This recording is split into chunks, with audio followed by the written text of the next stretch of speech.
halka daawadeen lagala socotaan waa Home Cable TV waxaana daawanaysaan warkii galabnimo ee Home Cable oo idinkaga imanaya magaalada Nairobi. Wili waxaa taagan xiisada u dhaxaysa Ukraine iyo Russia. Stuudiyaha magaalada Nairobi ee Home Cable TV waxa ay ugu sugan Sufyaan Sheekh Ahmed oo ah aqoonyahan bartay xiriirka guud ee caalamiga ah. Waxaan rabaa inaan arimaha saameynta ka dhalan karta dagaalkaasi haday Soomaali aan nahay iyo caalamul islaam bayna wax ka weydiiyo. Marka hore Sufyaan Sheekh Ahmed ku soo dhawow Home Cable TV waxaan rabaa inaan ku weydiiyo saameynta dhaqaale ee caalamul islaam iyo Soomaalidaba ay ka dhaxli karaan hadii uu dagaalka u dhaxeeyo Ukraine iyo Ruushka si socdo.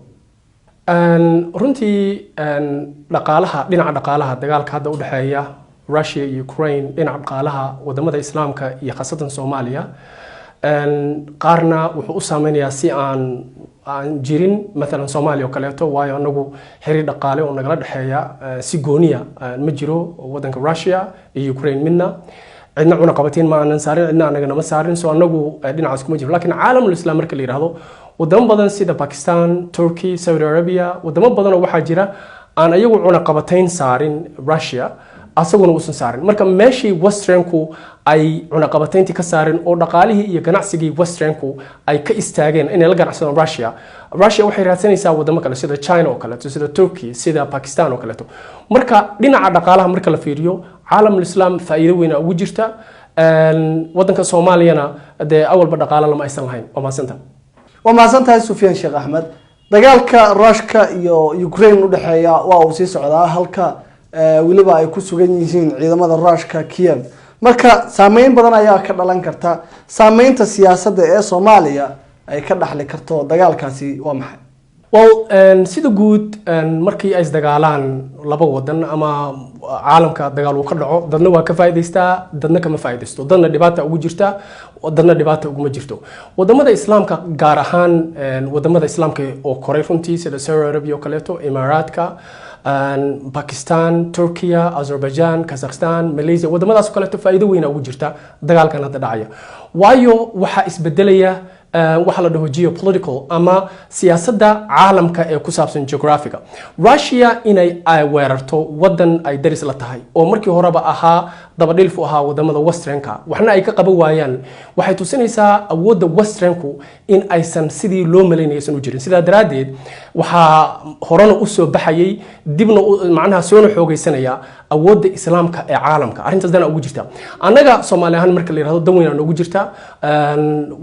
wadamada Westernku waxay ku jiraan wadamada runtii sida goonida cadaadiska ugu haya ama faragelinta ugu haya wadankeena Soomaaliya sida daraadeed in ay soo food saarto dhibaato intaas leeg oo loogu guuleysto dagaalkaas waxay keenaysaa in dadka Soomaaliyeed ay ka dhaadhacsan tahay dadka Westernka in aan ama laga hor iman karin ama fikirkoodu uu jiro dad badan oo ayaga dabadhilif way in runtii ka fakaraan dad badan oo hore aan macnaha ula challenge gareeyeen ama ula tartami karina inay maanta ula tartamaan ayaga laftirkoodu waxa imaanaysa awoodoodii inay hoos u dhacday inay fahmaan sida daraadeed inay is ururiyaan waayo joogitaanka Soomaaliya ay joogaan ama faragelinta Soomaaliya ku hayaan waxa ku baxa dhaqaale fara badan kharash badan ku baxa maantana sidaan wada ognahay cunaqabateynta Mareykanka ay saareen ay sheegayaan wadamada Westernku dhibaatada ugu badani ma soo gaarayso Russia waxay soo gaaraysaa Westernka hadda maantay wadanka Mareykanka Germany oo kaleeto maciishadii oo dhan wax alla wixii cunay kor u kacay waayo wax alla waxa la cunay waxay ku salaysan yihiin shidaalka iyo gaaska ama petroleum waxa la yiraahdo ama gas liquid gaska markii Russia oo ahayd qofkii ama wadankii siinayay uu ka joojiyay ama ayagu iska joojiyeen saartooda u dhigay waxa dhibaatadu ay taabanaysaa jeebka dadka wadamada Westernka waxaana yaraanaysaa awoodoodii caalamka oo ay ku fargelinayeen wadamada sida Soomaaliya oo kaleeto sidaas daraadeed anaga danaya noogu jirta haddaan Soomaali nahay iyo caalamka islaamka dhamaantood Sufyaan Sheekh Ahmed oo dalal badan oo waxa jira oo uu gaarsiiyo Ruushka saliida waliba waxaynu ognahay in qiimaha shidaalka uu sare u kacay marka Soomaaliya markii ay noqoto iyo caalamul islaamba saameyn weyn ma ku yeelan karaan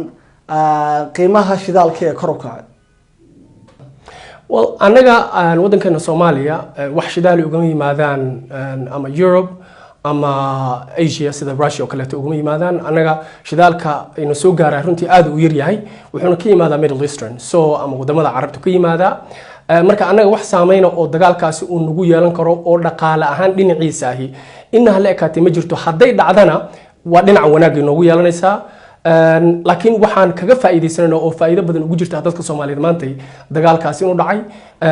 waxaa soo baxaya Russia awoodeeda soo baxaysa awoodda Russia markay soo baxdana waxaa imaanaysa caalamku inuu aqoonsado awoodda saddexaad ee la tilmaamaysa Westernku inay soo baxday sidaa daraadeed dadkii macnaha huunaa ka haybeysanayay wadamadaas Westernku inaysan ka haybeysan ayaguna inaysan awood u lahayn wadanka ay ku soo farag aad ma santa Sofia Sheekh Ahmed ugu dambeyntii waxaan rabaa inaan ogaano bal warbixintii ugu dambeysay ee Ukraine iyo Russia dagaalka u dhaxeeyay halka ay hadda wax marayaan bal warbixintii ugu dambeysay bal naga sii waqtigan xaadirka oo hadda aan hadlayno oo maanta Jimcaha waqtiga duhurka Russia waxay gashay magaalada Kiev ee caasimadda wadanka Ukraine waxay holo ula wareegtay magaalada dekada ku taala Black Sea ee la yiraahdo Mariupol waxay kaloo la wareegtay xuduudda Belarus Kharkiv waxay kaloo ay runtii xoog u soo galeen labadii wadan ay aqoonsadeen ayagu aqoonsadeen wadan Luhansk iyo Donetsk oo runtii intooda badan ay la wareegeen marka dagaalkani wuxuu ku dhamaanayaa Ruushku inuu ku guuleysto waaba guuleystaba inta badan waxa kaliya Russian ujeedadoodu ay tahay in ay burburiyaan wadanka mar rabaan sida uu cadeeyay madaxweynaha wadankaasi Vladimir Putin waxay rabaan in ay dawladda meesha ka tuuraan oo dawladda iyaga dabadhilif u ah ay wadanka saaraan si ay ugu jiraan markasta qaybta ama awoodda Russia hoosteeda ugu jiraan waxaan kaloo xusinayaa shacabkeena Soomaaliyeed wadanka Ukraine markii hore wuxuu dabadhilif u ahaa Westernka macnaha dawladda madaxweynihii hore ama madaxweynaha hadda la rabo meesha inay ka qaadaan Zelensky wuxuu ahaa nin ay saarteen wadamada Westernku Russia markii waxay rabtaa taas inay bedesho ujeedada ka dambeysana waxay tahay sidii ay ku samaysay Georgia 2008 oo markii Georgia Russia ay weerartay waxay samaysay laba wadan oo gooni ah oo ay aqoonsatay Abkhazia iyo Ossetia